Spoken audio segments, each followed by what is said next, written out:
This is Radio Free Asia from Washington, D.C. The following program is in Uyghur.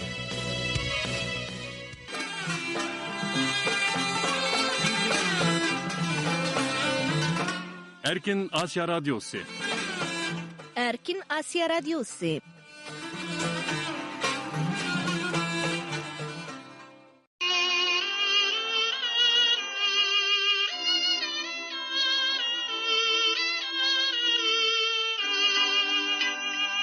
Assalamu alaykum, hörmetlik radyo anlıqçılar.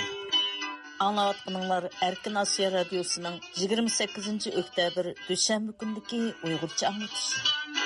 Amerika paytaxtı Washington'dan anlayatçılar. Bugünkü programlarının riyasetçiligide Mihriban xizmetinlerde. Hörmetlik radyo anlıqçılar. Düşenbe gündeki 1 saatlik anlatışımızda aval anlaydıqınlar Uygurlar ve xalqara vaziyetke dair qısqa xabarlar. Anlatışımızın davamında vaqa ve mulay sayfası boyunca berilgen programlar huzurunlarda buludu. Hörmetlik radyo anlıqçılar. 28 oktyabr düşenbe gündeki 1 saatlik anlatışımızını Uygurlar münasebetlik qısqa xabarlardan başlayımız. Bugünkü xabarlarni radyomuz muxbiri Erkin tayarladı.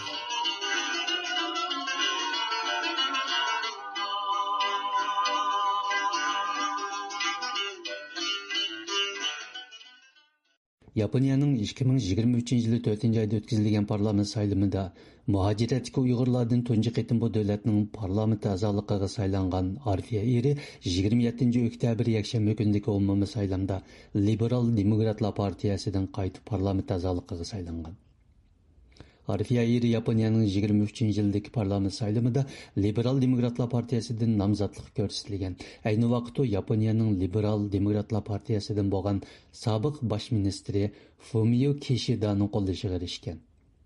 Bu qitimliq saylamda o Liberal Demokratlar partiyasi tarafidan qayta nomzodlik ko'rsatilib, Yaponiyaning Ichikawa va Orayasu rayonlaridan saylamga qatnashgan. O saylam jarayonidagi raqobatda Yaponiyaning Xitoyga qarshi qattiq qo'l bo'lishini ta'kidlagan. Yaponiyaning bu qitimliq saylami Liberal Demokratlar partiyasidan bo'lgan sobiq bosh ministri Fumio Kishidaning bu yil 8-oyda vazifasidan istifa berib, uning o'rniga Shigeru Ishibaning vazifaga o'tirishidan keyin e'lon qilingan. Shigeru Ishiba bu yil 9-oyda vazifaga o'tirib, orqatilish 27 oktyabr parlament saylim o'tkazdiganligini e'lon qilgan edi. Ma'lum bo'lishicha, 27 oktyabr yakshanba kuni saylamda Arfiya eri qayta saylangan bo'lsa-mu, ammo 1955-yildan beri Yaponiyada asosan izchil hokimiyat boshqarib kelgan Liberal Demokratlar partiyasi parlamentning Avam palatasidagi ko'p sonliq o'rnidan mahrum qolgan. Bu Liberal Demokratlar partiyasining yaqinqi 15 yildan buyon tunji qitim Avam palatasida ko'p sonliq o'rnini tatqizib qo'yishidir. Xabarlarda qayd qilinishicha, Liberal Demokratlar partiyasi va uning saylam sheriki bo'lgan Komito partiyasi 465 kishilik Avam palatasining 215 kishilik o'rniga erishgan. Halbuki Liberal Demokratlar partiyasining hukumat tashkillashi uchun uning Avam palatasida 233 kishilik o'ringa erishishi kerak ekan. Yaponiyada cho'ng bo'lgan 36 yoshli Arfiya eri ilgari Amerikaning Georgetown universitetini bitirib, Yaponiya Markaziy bankisi va BDT qatorliq joylarda ishlagan. Navbatda u Yaponiya parlamentining eng yosh ayol a'zolaridan biri deb qaralmoqda. Amerikalik doktor, faaliyetçi Amerika Yeşiller Partiyasının 2024 yıllık prezidentlik saylımı namzatı Jill Stein'nin 25 oktyabr günü YouTube kanalı Kim Everson programısının ziyaretini kabul kılganda Uygur erki kırgınçılığına işenmeymen deyişi, ictimai taratqularda münazir qozgan hem tanqidga uçurgan. Yeşiller Partiyası Amerika'da intayın çeklik sandaki az bir kısım saylıgıçılarga vekillik kıldıgan solçul partiya bolsumu, onun prezident namzatının Uygur erki kırgınçılığına işenmedim deyişi, kişilik hukuk faaliyetçilerinin tanqid obyektiga aylanmakta. Jill Stein yana özünün ma'un prezident namzatının bir musulman ekanligi, buni uningdan anglayotganligi va uning o'xshamagan uchur manbalari borligini bildirib, shunga men u joyda nima ish bo'layotganligini texmi yaxshi tushunishga tayyor degan. Jill Stein bu yil 16 avgustda Afrikalik Amerika musulmonlaridan Kaliforniya universitetining tarix fanlari dotsenti Rudolf Bach Weir ishni o'zining muavin prezident nomzodi deb e'lon qilgan. Jill Steinning qarashicha, Xitoyda ba'zi jihatlarda kishilik huquqqa xiloflik qilinayotgan bo'lishi mumkin bo'lsa-mu, ammo buning qanchalik darajada ekanligidan xabari yo'q ekan. Jill Stein mundaq degan: "Zo'r kuchlar kishilik huquqqa xiloflik qiladi. Bu ahvol ko'p yuz beradi. Bu irqiy qirg'inchilikni tashkil qilamdi, qilmamdi, buni bilmayman. Men buni tasavvur qila olmadim. Balkim u joyda kishilik huquqqa xiloflik qilishlar bo'layotgan bo'lishi mumkin. Ammo buning qaysi darajada ekanligini bilmadim." Jill Stein so'zida Xitoyni tanqidlashni rad qilib, Amerikaning dunyodagi eng cho'ng zo'ravonlik qilguvchi ekanligini ilgari surgan. U Xitoyning 1979 yildan beri urush qo'zg'ab baxmaganligini aytish bilan birga, o'zining Xitoyni tanqid qilib baxmaganligini mo yoshirmagan. Albuki Amerikalik avtor Demokratlar partiyasining strategiyachisi Liz Smith X'ga inkasida Jill Steinni Xitoy Kompartiyasining Uyg'urlarni majburiy tug'mas qilish, jazo lagerlariga qamashdek irqiy qirg'inchiligi va zulmini inkor qilish tashviqotiga ovoz qo'shdi deb ayblagan.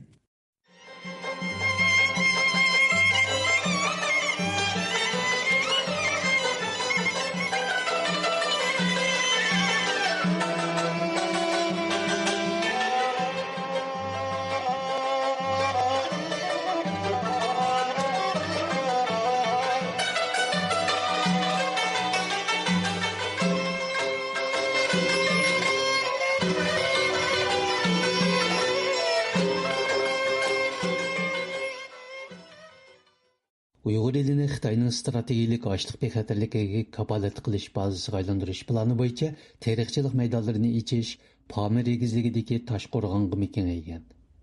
Hong Kong taratqullarining xabar qilishicha, Xitoy hukumati Toshqo'rg'on Tojik avtonom noyisida necha yillik tadqiqot orqali siyosiy jug'rafiyalik davolg'ish va alohida havo sharoitlaridami bexatarlikka kapolat qilgani bo'ladigan unumli terilg'u yer barpo qilishga muvofiq bo'lgan. Janubiy Xitoy Atigalik pochtasi gazeti Xitoy doiralarining 8 yil vaqt sarf qilib Pamir egizligidagi Toshqo'rg'onda sho'rliq tuproqni o'zgartganligi, 1300 gektar, ya'ni taxminan 3200 mo sho'rliq zaminni unumli terilg'u yerga aylantirganligini bildirgan. Albuki Xitoy hukumati yaqinqi 20 yildan beri bo'libmi, keyingi 8 yilda yataverishga chidamliq uy qurilishi, xalqning turmush sharoitini yaxshilash degan nomlarda Toshqo'rg'onning tog'liq rayonlaridagi nurg'un yerlik aholini ko'chirib, yangi aholi nuqtalariga yo'tkagan. Xitoyning Uyg'ur elini strategik ochliq bexatarligiga kapolat qilish bazasiga aylantirish qurilishi 2022 yili keng ko'lamda ijro qilinishga boshlagandan beri yangi terilg'u yerlarni ichish va bir qism paxtazorliklarni terilg'u yerlarga o'zgartish orqali rayonning ochliq ishlab chiqarish ko'lamini kengaytgan. Shuning bilan bir vaqtda davlat homiyligidagi yo'tkab ishga o'rnaштirish programmasi bo'yicha majburiy emgak kuchlariga aylantirilgan nurg'un Uyg'ur dehqonlarining terilg'u yerlari tortib olinib, Xitoy fermerlarining ko'lamlashgan dehqonchilik maydonlariga qo'shib berilgan. Janubiy Xitoy Atigalik pochtasining xabarida Toshqo'rg'ondagi yangi o'zgartirilgan terilg'u yerning o'simlik bilan qoplanishi nisbati 85% yetganligi va har gektar yerdan 450 kilogramm o'tchib hosil elinganligi bildirilmoqda. Xabarda buning Pamir egizligida chorva mollarining yem-xashikaga bo'lgan besimni azaytib, tabiiy o'tloqning asliga kelishiga sharoit hozirlaydi deb qaralganligi qayd qilingan. Halbuki yaqinqi yillardan beri Uyg'ur elida Xitoy nopasining shiddatli ortib, shahar bozorlashishning tez kengayishi, terilg'u qilishga bo'ladigan yer ko'lamining ozayishini va tuproqning sho'rlashishini texmo kuchaytgan edi. Germaniya Uyg'ur yoshlari tashabbusi harakatining faoliyatchilari yaqinda Xitoyning dangliq moda kiyim markasi Sheinning Frankfurt shahridagi do'konida Uyg'ur majburiy emgigiga qarshi norozilik namoyishi o'tkazgan. Ular do'konga kirib yuqori ovozda Sheinning Uyg'ur majburiy emgigiga chetishlik ekanligini ta'kidlagan hamda xaridorlarni Sheinning mahsulotlarini sotib olmaslikqa chaqirgan. İctimai taratqulardagi uchurlarda Sheinning Frankfurt shahridagi bir savdo sarayida ochilgan bu do'konning texi yaqindala savdo boshlaganligi qayd qilinmoqda. Uyg'ur yoshlari tashabbusi naq maydon sin ko'rinishlaridan ma'lum bo'lishicha, bir qancha namoyishchi yosh do'konlik xaridorlarga millionlagan Uyg'ur o'g'il qizlari yillardan beri yo'tkab emgak silinmoqda. Biz ailemiz bilan yıllardan beri aloqalashılmayapmiz deb chaqiriq qilgan. Shunaqla Sheinning mahsulotlarining arzon bo'lishligi sabab uning Uyg'ur majburiy emgigidan foydalanishi ekanligini bildirgan. Naq maydon videosidan namoyishchilarning Uyg'ur irqiy qirg'inchiligi rastur degan kichik lozunga ko'tarib olganligi, namoyishchilarni do'kondagi bexatarlik xodimlari do'kondan majburiy sirtqa chiqarib etgan bo'lsa-mu, sirtda davomliq norozilik bildirganligi ko'rilmoqda. Bu qitimqi faoliyat g'arb ellarida Sheinning mahsulotlarini cheklash sadolari kuchayayotgan. Sheinning London aksiya bozorida pay cheki tarqitishni cheklash talab qilingan. Shuningdek, Amerika Davlat Majlisining bir qism a'zolari 2024-yili 5-oyda Amerika aksiya oberti komitetiga maktub yo'llab, Sheinning har qanday mahsulotlarda Uyg'ur majburiy emgigining yo'qligini isbotlashi lozimligini o'tirg'a qo'ygan paytda elib berilgan. Ma'lum bo'lishicha, Uyg'ur yoshlari tashabbus harakatini Germaniyadagi Uyg'ur va bir qism turk german qizlari 2022-yili qurib chiqqan bo'lib, ular izchil holda Uyg'ur qirg'inchiligiga qarshi turli ommaviy faoliyatlar bilan shug'ullanib kelmoqda.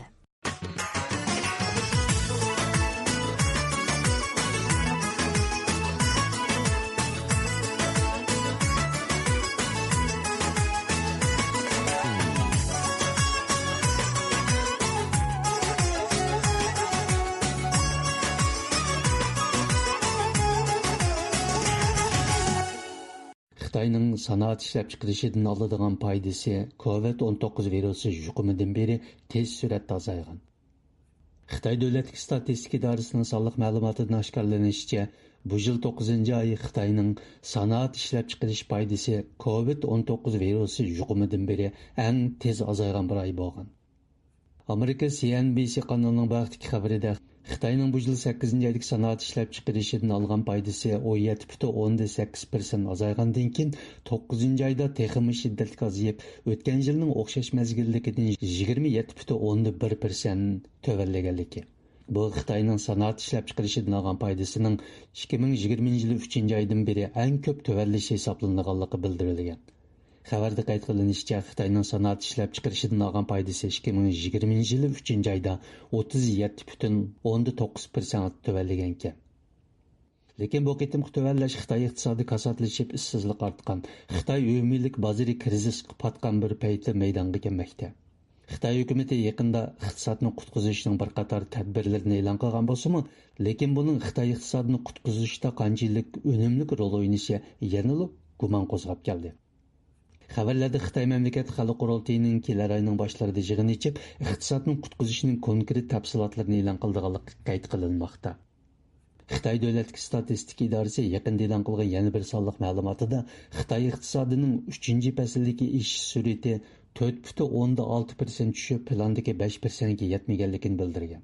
Xabarlarda mutaxassislarning Xitoyda iste'mol talabining yetarli bo'lmasligi, shundaqla ishlab chiqarish bahosining shiddatli tövallishi sanoat ishlab chiqarishning foydasiga ta'sir qilgan deb qarayotganligi qayd qilinmoqda. Xitoy raisi Xi Jinping 2 yildak nol Covid siyosatini qattiq ijro qilib, 2022 yili 26 noyabr Urumchidagi bir binoda yuz bergan o't ofati keltirib chiqargan mamlakat xarakterlik norozilik harakatidan keyin bu yuqum qamalini bekor qilgan bo'lsa-mu, lekin shuningdan buyon Xitoy iqtisodining asliga kelishi qiyinlashgan edi.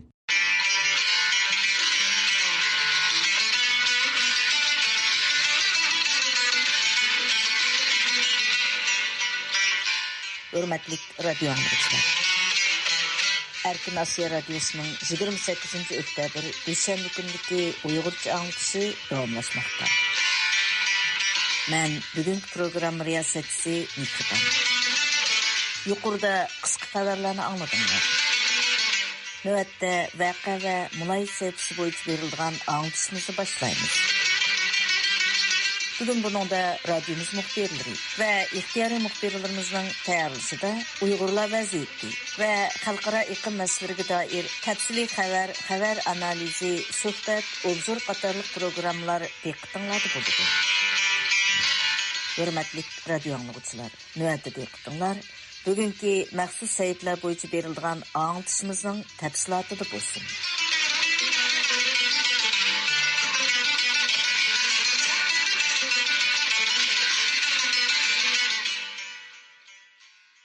Radiomuzning Dünya Uyghur Qurultayının 8-ci növbətlik Qurultay meydanından egallashicha 26 oktyabr kuni 8-ci növbətlik umumiy vəkillər yığında demokratik usulda bilet tashlash va oshkor nazorat qilish orqali Qurultayning yangi navbatlik rahbarlari saylab chiqilgan. Bu vaqtdagi ma'lumotlarni Shveysariyadagi ixtiyoriy muxbirimiz Abibullah Istidan anglaysizlar.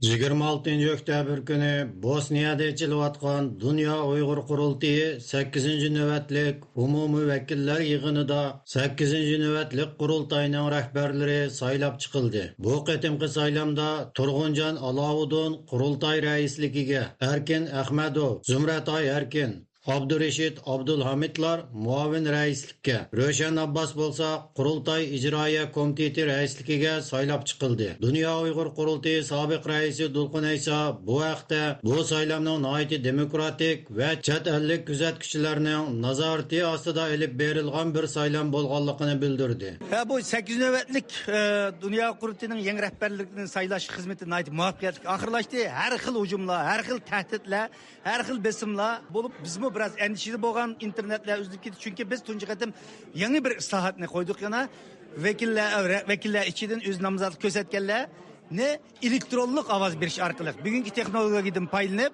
buning hech qanday odamning qo'li aralashmay turib, adil ve tez şekildeki bir neticeye eriş için bundak bir saylam sistemini yol koygan. Nait muvaffaqiyatli aralashdi, ötküzüldü, nait demokratik ötküzüldü. Onun üstüne biz bu qadimki saylam komisyonuga yalnız Uyg'urlardan emas, hatta çetellik mutaxassislar, çetellik kuzatuvchilik sifatida biz chaqirgan me'morlar saylam komitetida vazifa aldı, tushuntirildi. Nait adaletlik, nait demokratlik, nait seviyalik bir saylam bo'ldi. Millatimizga, xalqimizga muborak bo'lsin. Rahmat. Bu qitimqi Qurultay saylamining oldida tushdan burun elib berilgan yig'inda Uyg'ur Akademiyasi raisi doktor Ishat Abbas, O'rta Osiyo Uyg'urlarga vakolatan Qahramon Xo'jambardi, Xalqaro Sharqiy Turkiston tashkilotlar birligining muavin raisi Loqmanjon Hira, Sharqiy Turkiston O'lmolar birligining bosh taftishi Abdul Ahad Uchqun, Sharqiy Turkistonliklar Federatsiyasining muavin raisi Mahmud Emin Damullam, doktor Sultan Mahmud Qashqari, Ili Mashrab vaqfidan Qudrat G'ulja, qatorliq sharaf mehmonlari orqa-orqadan so'zga chiqib 8-ci navbatlik qurultayga fikr, takliflarini, tabriklarini va eng yaxshi tilaklarini taqdim qildi. Orqadilla Farhod Muhammadining riyosatchiligida oldi bilan qurultay raisi Dulqin Aysa va uning raislik davridagi qurultay rahbarlik qatlami 7-ci növbətlik qurultaydan hozirgacha qo'lga keltirgan natijalari va tajriba savoqlarini yakunlab 3 yillik xulosa dokladini Qurultay ijroiya komiteti direktori Ömer Qanat qurultayning har qaysi komitetining 3 yillik xizmat xulosasini taqdim qildi. Dünya Qurultayı atılan Xitay zulmünün maidini aval özümüzden hakkımızı içerleşmiştir. Çünkü aldılar bunun bir zulüm, bunun bir kırıcılık ikenliğine her bir Uygur yürgün ismiş gerek. Yıstırmalardan Uygurlanma. İkinci, bütün dünya devletlerine ve herkese Xitay devletinin hakiki maidini içerleştirmiştir.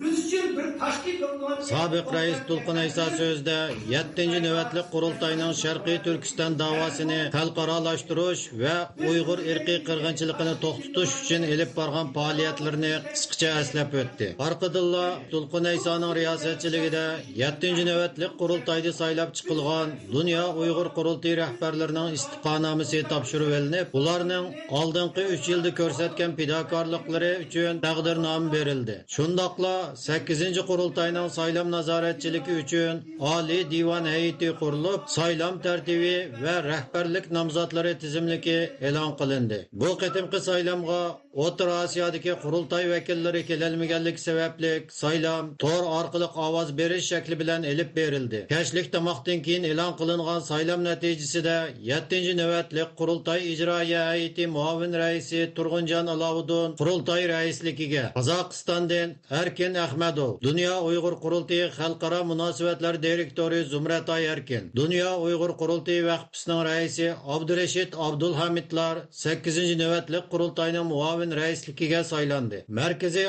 Amerikadagi Uyg'ur harakati tashkilotining raisi Roshan Abbas bo'lsa, qurultay ijroiya komitetining raisligiga, muavin raisligiga Abdulhamid Qaraxon, Erkin Zunun, Mutallib Qurbon, Po'lat Saimlar saylandi. Naq maydondan ziyoratimizni qabul qilgan Roshan Abbas xonim o'zining bu saylam haqida o'ylaganlari va o'zining saylangandan keyingi his tuyg'ularini radio anglag'uvchilar bilan o'rtoqlashdi. Bu saylam nayte demokratik asosda dunyodagi diasporadagi Uyg'ur xalqimiz ko'rayotgan asosda berildi.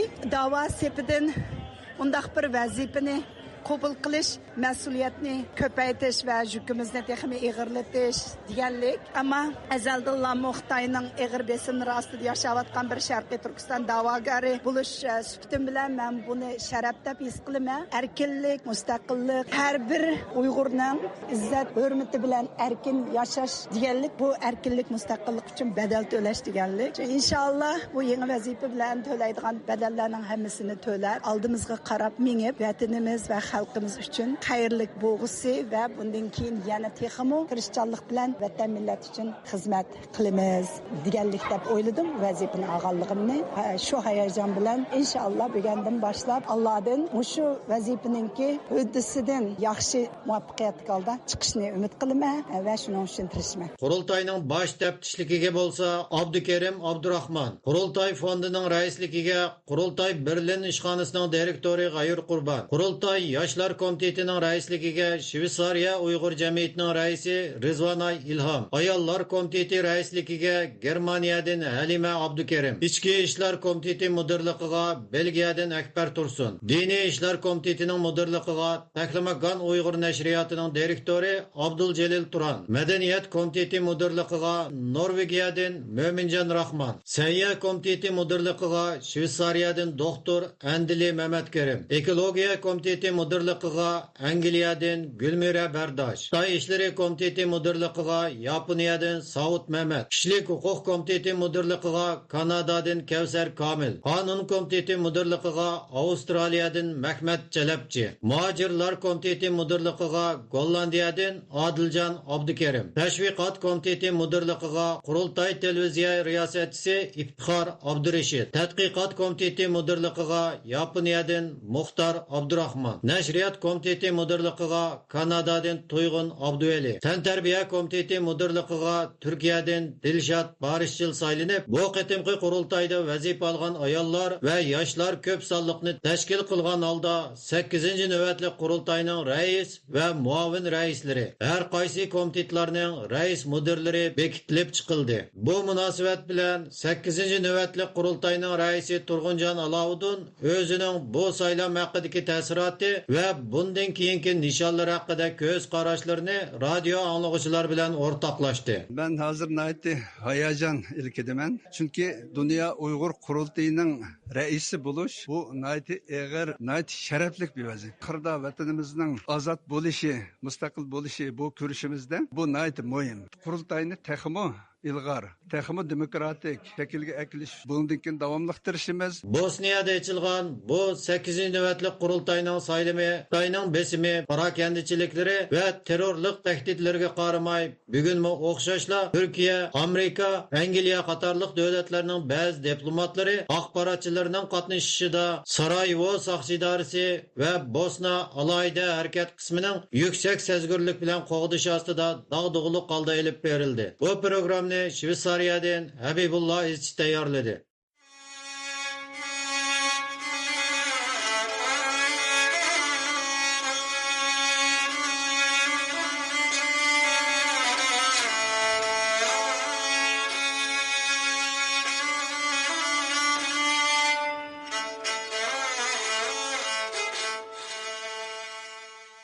Xitayning ijtimoiy taratqularida Xitoy erlarining qandaq qilib Uyg'ur qizlari bilan to'ylasha oladiganligiga doir videolarning bargancha ko'payayotganligi ma'lum. Yaqinda tarqalgan bir videoda Kucharvang Sari oldida Uyg'ur qizlarini sahnaga elib chiqib, sayohatchi Xitoy erlarga ko'rinishda o'yin o'rnida bo'lsa-mu, juplayotgan ko'rinishi muhojiratga Uyg'urlar orasida kuchlik g'ulg'ula paydo qildi. Tövəndə muxbirimiz Nurimanның bu vaqt işləyən proqramısı diqqətinizdə buludu. Dünyanın həmmə yerində hər xil şəkildə toy mərəkələr ötküzülüdü. Amma ictimai taratqularda tarqalğan uçurlarga qaraganda Uyğur elində əhval biraz murakkab. Yaqında ijtimoiy taratqularda tarqalgan sayohat o'rni ekanligi bilinib turadigan Kucha Vang Sarayi deb bevesga esilgan bir imoratning oldida Uyg'ur qizlari sahnaga kelib chiqilib, atrofda to'plashgan sayohatchi Xitoy erlariga Xitoylarning odati bo'yicha gullik to'p tashlab, yigit tanlayotgan sin ko'rinishi muhojiratlik Uyg'urlarning nihoyatda g'azabini qo'zg'agan. Mazkur sin ko'rinishida o'yin o'rnida bo'lsa-mu, yuzini yerim etib qo'ygan bir chiroyli Uyg'ur qizini riyosatchi bilan sayohatchi Xitoy xuddi bozordagi molning o'rnida kelishib, to'yini qilib qo'ygan. 真面容，那我们一起打开我们哥哥的棉纱。哦，我们哥哥都害羞了哦。带下小黄帽，那就是哥哥的人了，不能离开楚思国。 Tarixiy ma'lumotlarga qaraganda, gullik to'p tashlash odati Xitoylarning qadimgi to'ylash odatlarining biri bo'lsa-mu, lekin yaqinqi zamonlarda bu odat Xitoylarning orasidami qarshi elinmagan. Bu haqda Amerikadagi Xitoy vaziyati analizchisi Elshad Hasan apandi radiomizga so'z qilib, Xitoy hukumatining har xil shakldagi tashviqot vositalaridan foydalanib, Uyg'ur qizlarini Xitoy erlariga to'ylashtirish siyosatini butun kuchi bilan yurgizayotganligini ta'kidladi. Bu Xitoyning urf odatimi emas, u aslida Guangxi, ya'ni Yunnan tarafdagi atalmış az sonliq millatlarningki urf odati. Shunda qizlar o'zi yaxshi ko'rgan yigitni nishon qilib turib, bir naqshlangan yoki o'zi tikkan bir pomzakdak narsani uning ichiga purchoq bir nimalarni selib, o'zi yaxshi ko'rgan yigitga nishon qilib turib tashlaydi. Shu yigit uyg'onganda undan keyin ular bu munosabatni davomlashtirib, ya bo'lmasa to'xtab qoladi.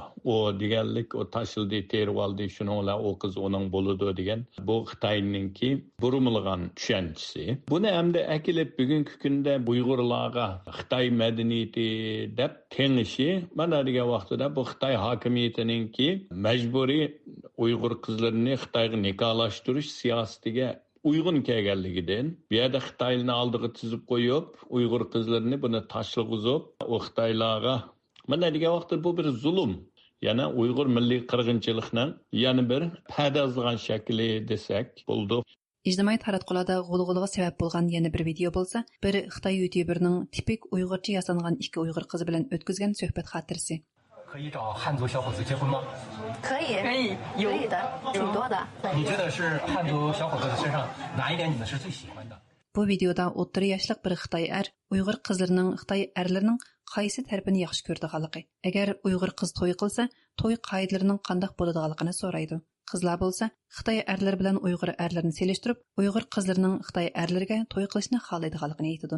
Elshad apandi bu vaqtda to'xtalib, bu xil videolarning qarmoqqa oddiy bir ziyorat xotirasi ko'ringani bilan amaliyotda Xitoy hukumatining bir qo'lliq o'rinlashtirgan Uyg'ur qizlarini Xitoy erlariga bozorga selayotgan bir tashviqot ekanligini eskartdi.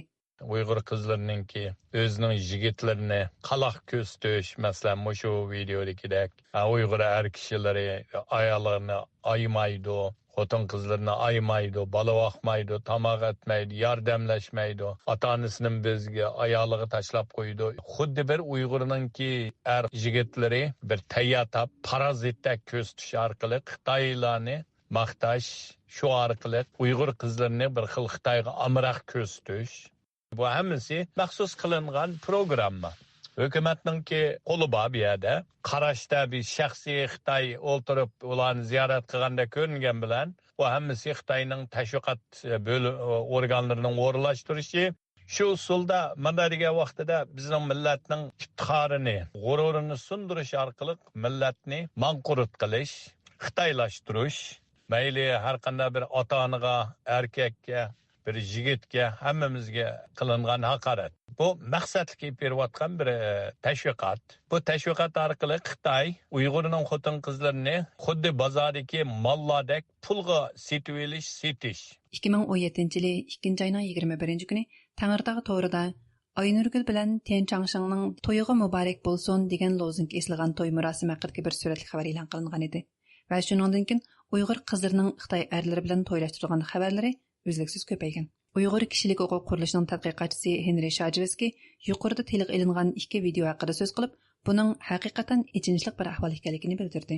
U yana mundaq dedi. Is assimilation and the erosion of Uyghur traditions in favor for Han traditions and the Bu bir assimilasiya, Uyg'ur an'anasining buzilishi, Xitoylarning an'anasini o'zlarini o'tkazmaydigan har xil marosimlarni Uyg'urlarga o'ynatishi.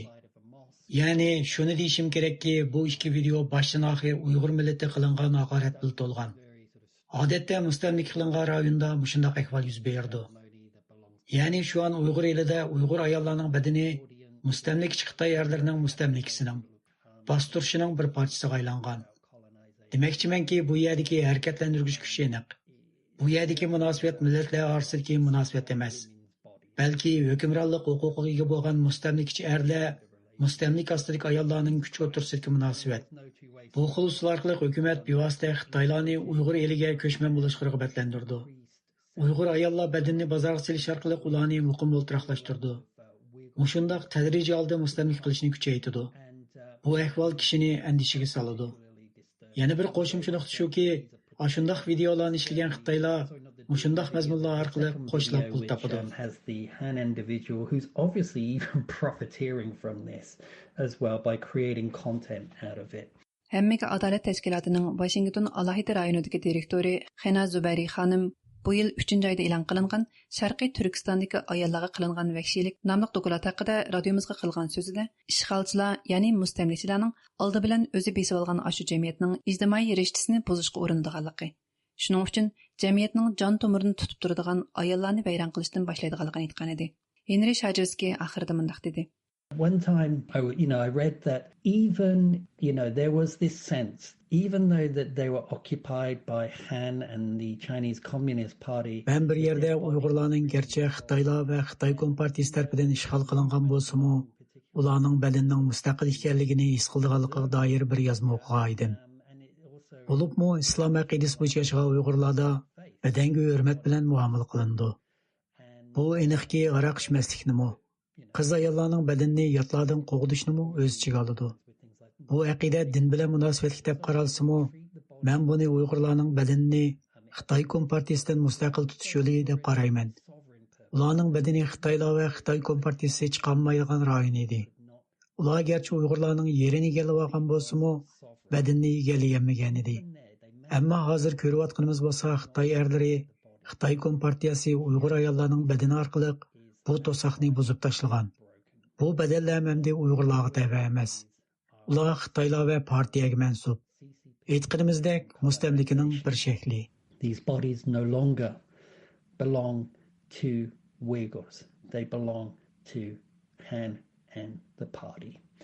And that is a form of colonization. Uyg'ur kishilik huquq qurilishi 2022-yili 11-oyda e'lon qilgan Uyg'ur ayollarining majburiy to'ylashtirilishi, Xitoy hukumatining Sharqiy Turkistondagi millatlar aro to'ylashtirish siyosati sarlavhalik cho'ng hajmlik dokumentida Xitoy hukumati Uyg'ur ayollarini Xitoy erlari bilan to'ylashtirish siyosatini davlat siyosati sifatida sistemalik olib borganligi, amaliyotda bu bir assimilyatsiya siyosati va madaniyat qirg'inchiligining quroli ekanligi ko'rsatilgan edi. Bu programmani Nur Iman tayyorladi.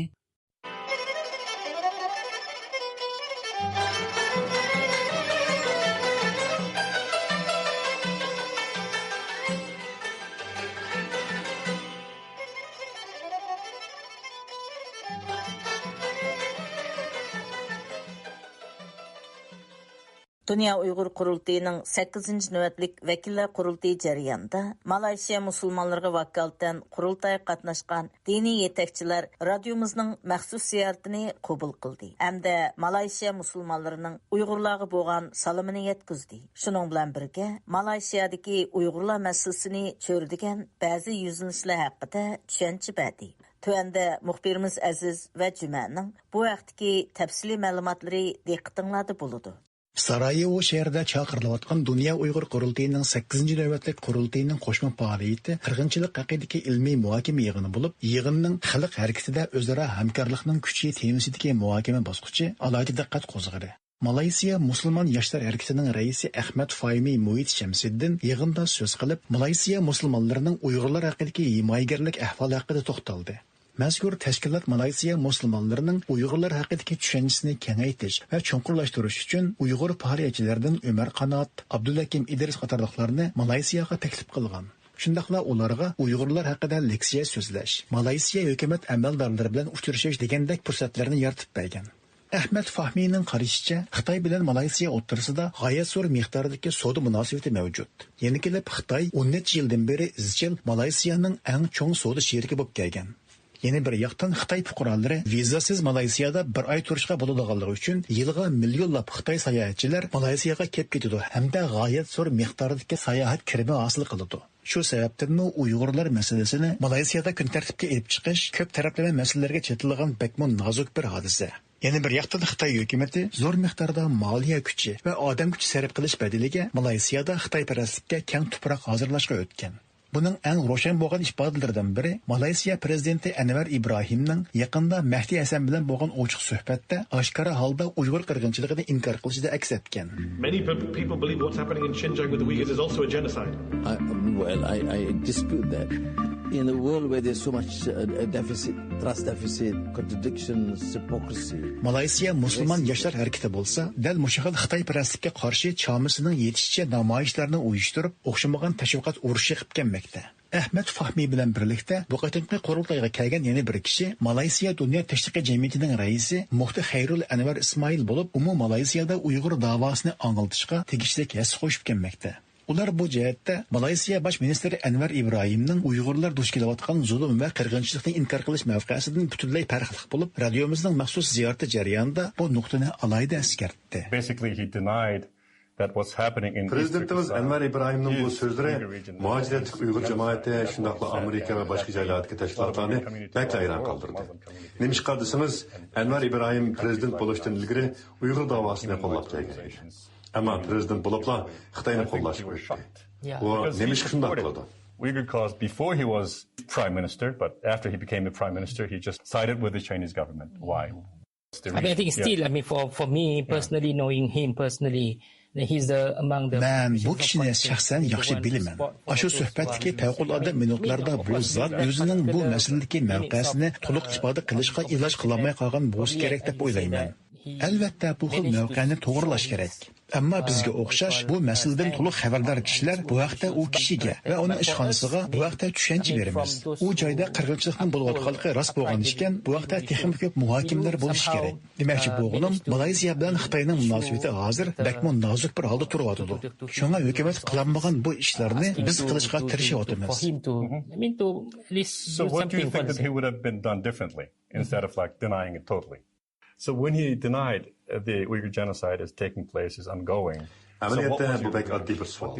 Anwar Ibrahim hozirmi davom qilayotgan Uyg'ur qirg'inchiligini inkor qilganda sizning bu vaqtdagi inkoringiz qanday bo'ldi? Ya'ni Malayziyadagi eng chong musulmon yoshlar tashkilotining raisi, shuningdek Uyg'urlarning ahvolini yaxshi biladigan biri bo'lish sifatingiz bilan shu vaqtda xiyolingizdan nimalar kechdi? Need to be corrected. Of course, we need to somehow update probably what is going on to compare to what we are focusing on. Bu xil mavqeat tuzatilishi lozim. Albatta biz yana hozir bo'layotgan ishlar to'g'risida texnik ko'p uchurlarga ega bo'lishimiz zarur. Chunki biz hozir O'rta Sharqdagi ishlarga bakrak zehn qo'yyapmiz. Shuning bilan bir vaqtda Sharqiy Turkistondagi ishlar tufaylidan munosabatdagi ba'zi jiddiyliklar ko'rilyotdi. Meningcha bu ahvol bizning asosiy qonunimizda tegishli ravishda tuzatilishi va yengilanishi lozim. To explain about this current situation, now what we are trying is to engage with this. It's your message to your prime minister that he should change. Sizning bosh ministrga demoqchi bo'lganingiz, uning bu masaladagi maydonini o'zgartirish va to'g'rilash. Shundaqmi? Publish a report and we submitted to the office as well. So these are among the things that we're trying. Shundaq. Uni hozirgi vaziyatdan xabarlantirish lozim demoqchiman. Shunga biz dal mushu masalaga qo'l tiqyapmiz. Biz bu vaqtda bir doklad e'lon qildik. Bu dokladni yaqinda prezident ishxonasiga yo'llaymiz. Bular dal biz qilmoqchi bo'layotgan ishlarning jumlasidir. Genocide committed by the Chinese government. This is something that we want to tell. Bu masala haqida so'z bo'lganda Malayziya Dunyo tashviqot jamiyatining raisi Muhit Xayrul Anwar Ismoilmi o'zini Ahmed Fahmiy bilan fikrdosh deb qaraydi. Uning fikricha, Uyg'urlar qirg'inchilikka uchraganligi uchun ular dal mushu markaziy temini Malayziya xalqiga texnik atrofli tushuntirishga kuch chiqarib kelgan. Chunki Malayziya xalqining Uyg'urlar duch kelgan qismatlardan xabardor bo'lganlari texnik aholining ko'p qismini tashkil qilmaydi. Yana kelib yaqinqi mezgillarda Islom hamkorlik tashkilotiga o'xshash bir turkum ekskursiya o'maklari Uyg'ur elidagi ziyorat sahnalarini ziyorat qilgandan keyin Xitoy hukumatining tashviqotlariga mos keladigan bayonlarni o'tirg'a chiqargan. Shundaq bo'lganligi uchun ularning Malayziya xalqining Uyg'urlar haqidagi tushunchisini oshirish, shu orqali hukumatga besim qilish tirishchanligi izchil davom qilmoqda. Because the Chinese government want to tell their narrative, but that's why we have to counter the narrative. That's our role.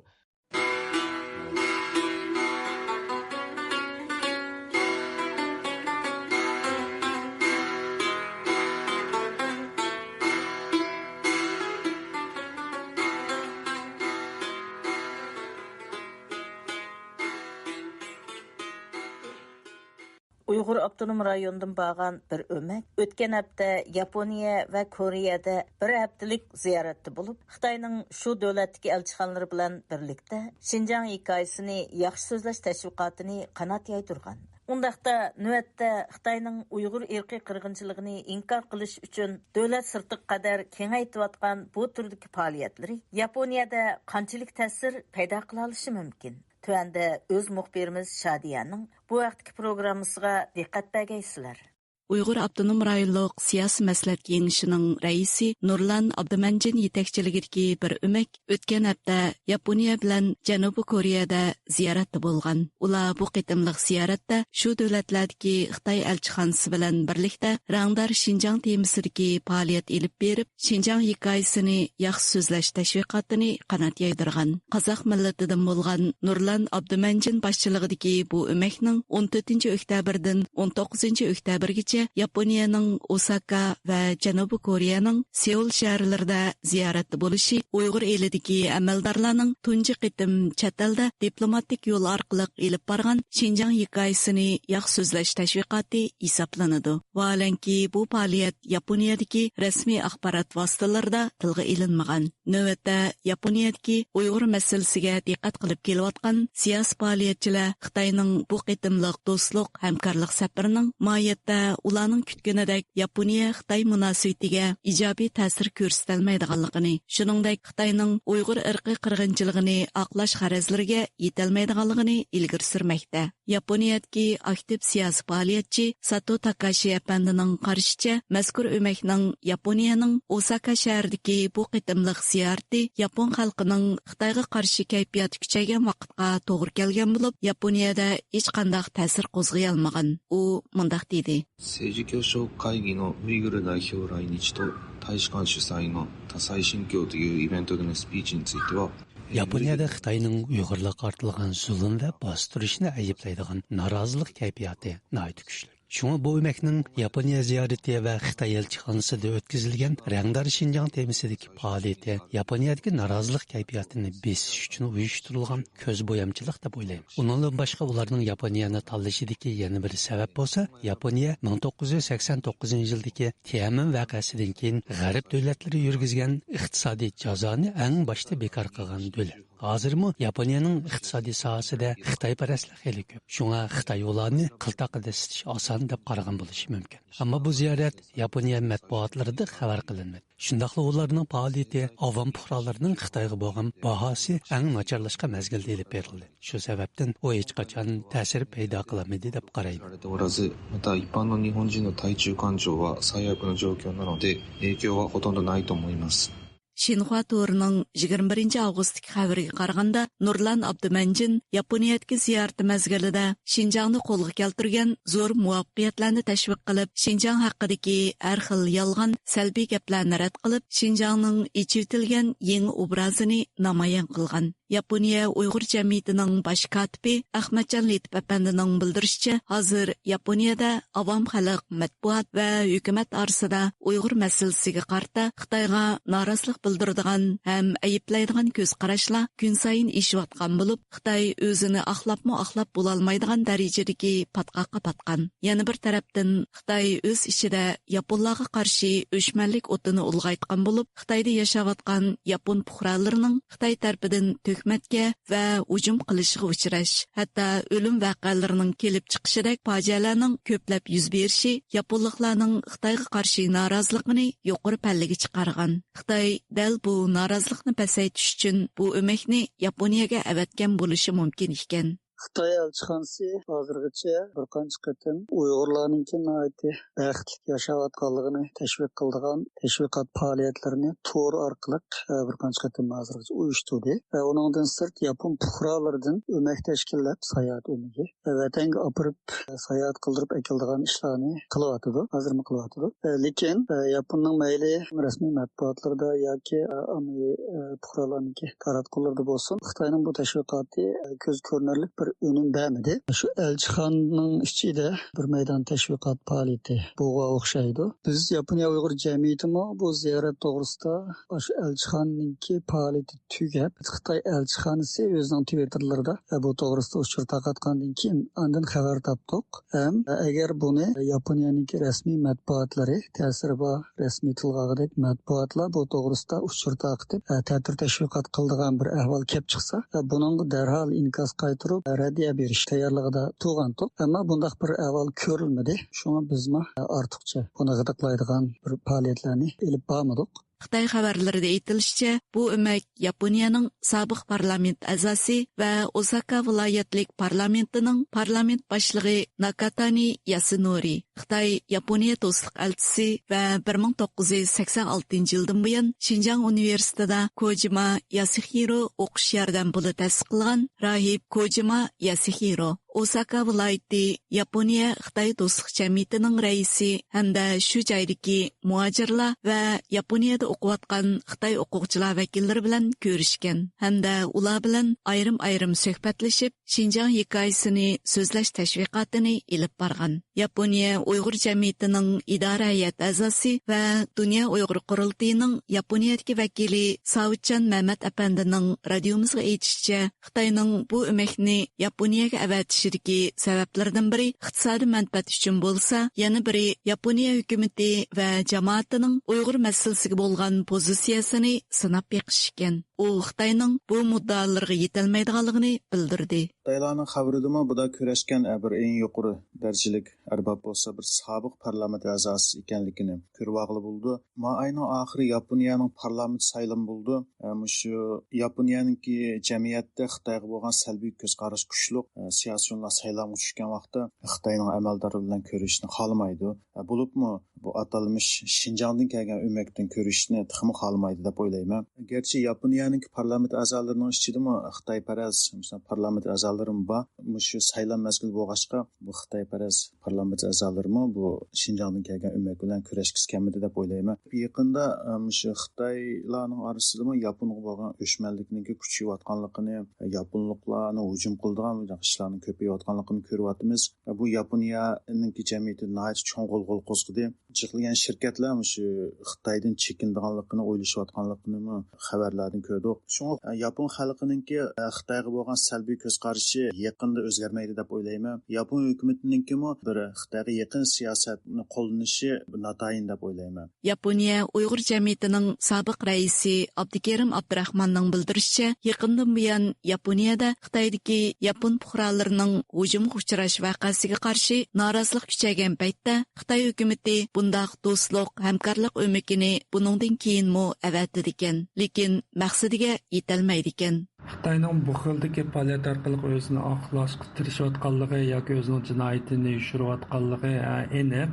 Yana bir tarafdan Amerika Uyg'urlar to'g'risida qonun chiqardi. Shuningdek Xitoyning shirkatlariga, undan Uyg'ur majbur emgakka chetishliq shirkatlarga chek qo'ygan, mahsulotlarga chek qo'ygan bo'ldi. Bundaq chek qo'yishning darajasini eshib beryapti.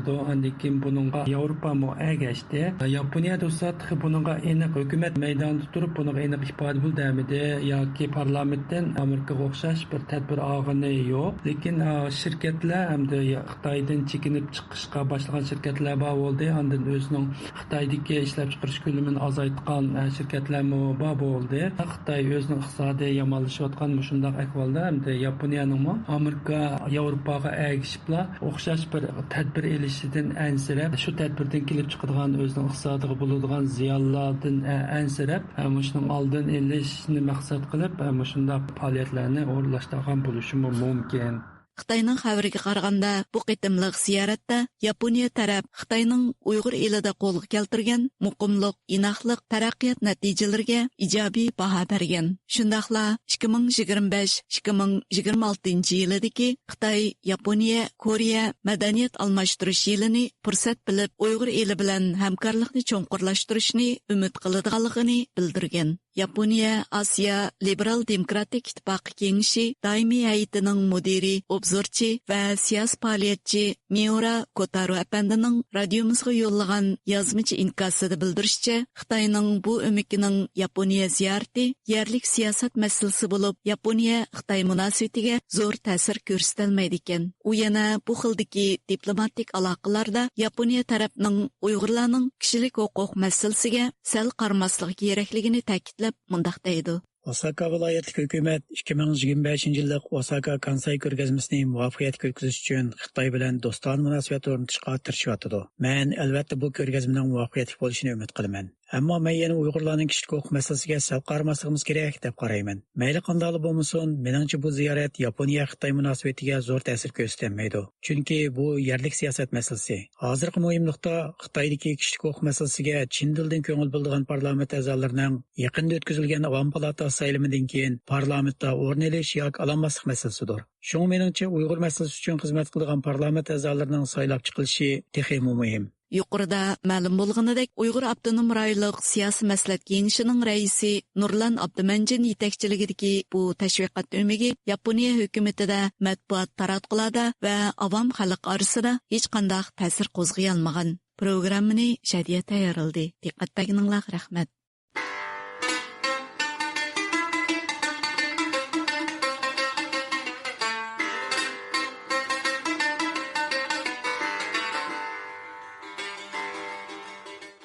Xitay taratqulardan ma'lum bo'lishicha, 2-ci növbətlik Şinjan'daki kişilik hüququnun taraqqiyat munbiri namlıq yığın 26 oktyabr Şinjan Pedagogika Universitetida açılgan. Yığında atalmış mutaxassislar Şinjan'daki her millet medeniyetinin güllab yaşanayotganligini o'tirib qo'yishi, Uyg'urlar irqiy qirg'inchilikka uchrayotganligi ta'kidlanayotgan g'arb ellarida jiddiy inkas qo'zg'adi. Növətdə diqqətinizlər Germaniyadakı ixtiyari muxbirimiz Akramning programmasida bo'lsin. Xitoyning Şinjan gazeti va Tangritog' to'rining 27 oktyabrdagi xabarlaridan ma'lum bo'lishicha, Şinjandagi har millat madaniyatining gullab yashnashi deb tema qo'yilgan 2-navbatlik Şinjandagi kishilik huquqning taraqqiyot munbiri nomli yig'in 26 oktyabr Şinjan Pedagogika Universitetida o'tkazilgan. Yuqori xabarlarda yig'inda Xitoy ichi va sirtidan kelgan 11 mutaxassis va olim o'xshash bo'lmagan nuqtalardan Şinjandagi har millat xalqining o'z madaniyatini qo'g'dash, varislik qilish, yangilik yaratishlar qarta tadqiqot natijalarini va haqiqiy ta'sirotlarini bayon qilib, Şinjandagi har millat ommasining madaniyat huquqidan barobar bahramand bo'layotganligini namoyon qilgan. Şinjandagi madaniyat taraqqiyotining gullab yashnayotganligini ko'p taraflardan tasvirlab bergan. Shundaqla Xitoyga qarshi Amerika va g'arb kuchlarining atalmış Şinjandagi madaniyat qirg'inchiligi ig'vosining hamda Şinjan orqali Xitoyni tizginlash yomon g'arizning abdi-bashirisini ichib tashlagan deb ko'rsatilgan. Xabarda ta'kidlanishicha, bu yig'in atalmış mutaxassislar, olimlar va tadqiqotchilarning chunqur fikr almashtirishi orqali yolg'on uchurlarni cheklash, o'sak so'z va bir taraflama qarashlar qarshi turishni ilmiy asoslar bilan ta'minlashni ilgari surgan. Tajovuzchi Xitoy hokimiyati Uyg'urlarga aytayotgan faqat qirg'inchilik bo'lmasdan umumyuzlik bizning dinimizga bo'lsin, madaniyatlarimizga bo'lsin, eng muhim bo'lgan bizning ma'rifimiz, ona tillarimiz, mushlarni yo'qotish yo'lida kuchayotdi bir yoqdan. Gollandiyadagi jazo lagerlari shohidi Qalbinur Sidiq xonimning qarashicha kishilik huquqdan asarmi bo'lmagan. Belki irqiy qirg'inchilik yurgizilayotgan bir joyda Xitoyning kishilik huquq yig'inlarini chaqirib, quruq sapsatlarni bozorga selishi o'z jinoyatlariga davomli chapan yepishning bir partisi hisoblanadi ekan. Demak, Xitoy hokimiyati o'zining butun dunyo va xalqaroda oshkor bo'lib ketgan shu vatanimiz Sharq Turkiston, Uyg'uristondagi Uyg'urlarni asos qilgan shu irqiy qirg'inchiliklarni, dafsanchiliklarni, insoniyatga qarshi jinoyatlarni yepish uchun mushundoq har xil shakldagi, har xil temalardagi faoliyatlarni, yig'inlarni o'tkazib, o'zining atrofidagi beqin davlatlardagi jurnalistlar bo'lamdi, parlamentdagilar bilan taniq shaxslarni akab ularni sayohat qildirib, ashulaga ko'zish orqali o'zininki shu tajovuzchiliklarni, qirg'inchiliklarni yepishga urinyotdi. Xitoy İctimai Fanlar Akademiyasi Chegara rayon tadqiqot institutining tadqiqotchisi Shu Jianying yig'inda mundaq degan. Uzun yillardan buyon Xinjiang har millatning o'z til yoziqini qo'llanish va taraqqiy qildirish huquqini qonun bo'yicha qo'g'dab keldi. Hozir Xinjiangdagi har millat xalqi asosan 10 xil til va yoziq ishlatadi.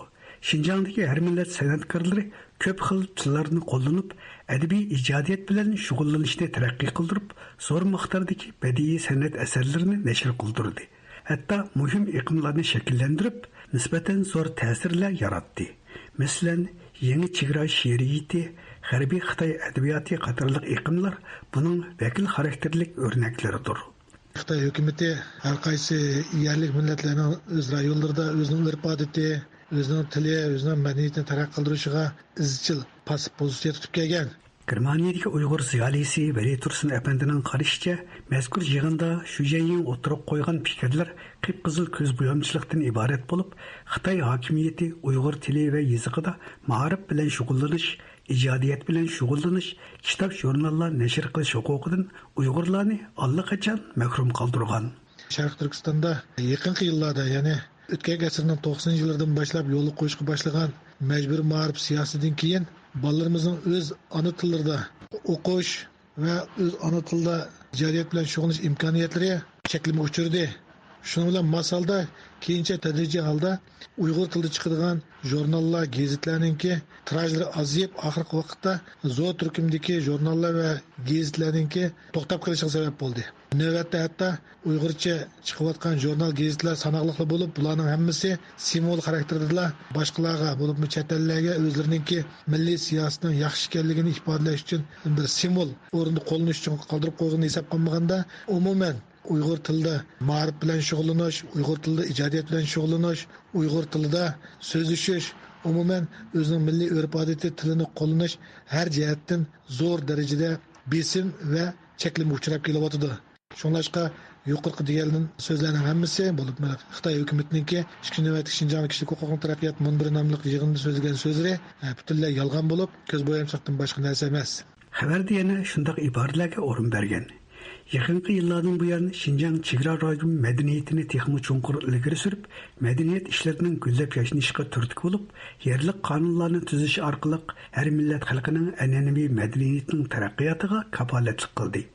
Qarag'o'cha qadimiy shahri, Yorg'ul qadimiy shahri, Niya xarobaligi, Qizil ming uylar dunyo madaniyat meroslari tizimligiga kirdi. Uyg'ur 12 muqomi, Mashrab va Qirg'izlarning Manas dastoni Birleşken Devletler Teşkilatı'nın Ma'arif, İlim-Fen ve Medeniyet Komiteti tarafından gayri maddi medeniyet mirasları tizimligiga kirib, her milletin medeniyet miraslarını qo'g'dash ve onunga varislik qilishinin yeni sahnesini yaratdi. Germaniyadagi Uyg'ur jamoat arbobi Avlimin Tursun apandining ilgari surishicha, Uyg'ur madaniyati, tarixi ve urf-odatlarini butunlay vayron qilib tashlagan. Uyg'urlarni aqlli yashash haqlaridan mahrum qilayotgan Xitoy hokimiyatining mazkur yig'inda o'tirib qo'yganlari Sharqiy Turkistondagi mavjud vaziyatning tamoman aksicha ekan. Bu yig'inda Xitoylar asosan Uyg'urlar va boshqa ostonliq millatlar haqida ularning madaniyati, taraqqiyoti to'g'riliq to'xtalib, hozirgi mavjud ahvolning butunlay aksini degan. Ular yig'inida so'zligini bo'yicha biz ostonliq millatlarning bo'libmi Uyg'urlarning madaniyatini taraqqiy qildik, gullab yashnab, Gulguliston ichida yashayotdi, har xil millat ittifoqlashib, xushonlik ichida yashayotdi deb bildirilgan. Amaliyotda bo'lsa buning tam aksi. 2017dan boshlab hozir oldikani 7 yil jarayonida necha million Uyg'urni lagerga solib, Uyg'urlarningki ma'naviy jihatdan butunlay yo'qotdi. O normal madaniyat, axloq mayoq tutulsun, yashash umidini yo'qotib, butunlay hayotga umidsizlik qilib qaraydigan darajaga yetdi. Yana bir jihatdan Uyg'ur madaniyati islom madaniyati bilan shug'ullangan bir madaniyat. 7 yildan beri butun jamiyatni urib chiqib, yerlar yakson qilib tuzilyapti. Islomga munosabatdagi nurg'un madaniy yodikorliklarning hammani yo'qotdi. Bunda holatda qaysi madaniyat to'g'riliq so'z ochadi bu Xitoylar? Demak, yig'ib aytgan vaqtida bu yig'inninki degan so'zlarningki hammasi aksi bo'yicha Uyg'ur va boshqa millatlarningki madaniyati, tarixini butunlay yo'q qilib, vayronchilikka uchratgandan boshqa narsa emas. Xabarda yana Şinjandagi har millat xalqining inoq ham ko'p xil madaniyatda billa mavjud bo'layotganligidek manzaradan qattiq ta'sirlangan Misrlik siyosiy obzorchi, Misr ko'zniki torining bosh muharriri Ahmed Sulaymonning Şinjangning bu go'zal haqiqiy manzarasini Misr xalqiga yetkazmoqchi bo'lganligi bayon qilingan. Qadrli radio anglag'uchilar, Xitoyning atalmış Şinjangning kishilik huquq taraqqiyot munbiri nomli yig'iniga qarata inkoslarni diqqatingizga sunduq. Germaniya